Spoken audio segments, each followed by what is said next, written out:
Dinas Pengendalian Penduduk dan Keluarga Berencana Kota Palembang menggelar pemilihan Duta Genre 2025 pada Sabtu 8 November 2025 malam. Ajang pencarian remaja teladan ini berlangsung di sebuah gedung serbaguna di kawasan Jakabaring dengan tajuk Moonlight of Glory Sriwijaya.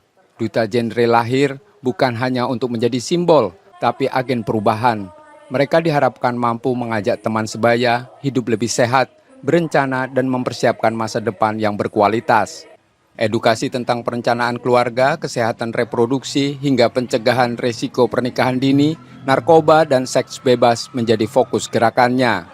Mudah-mudahan dengan terpilihnya Duta Genre ini bisa membawa pesan sosialisasi kepada masyarakat agar remaja ini memiliki rencana untuk masa depannya. Jadi dengan mensosialisasikan tentang pentingnya pendidikan, kemudian juga membentuk rencana masa depan dengan kegiatan-kegiatan yang positif dan menjauhi pergaulan bebas serta menjauhi narkoba, itu harapan kita.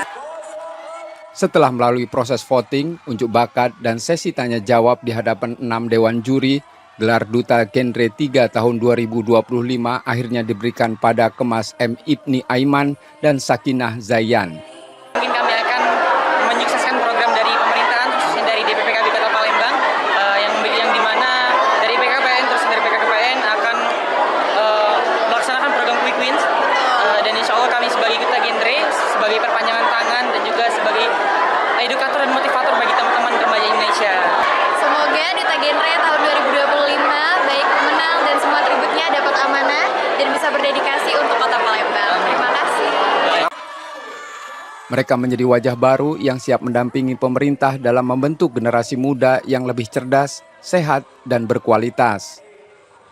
Yudi Kiswanto, Kompas TV, Palembang, Sumatera Selatan.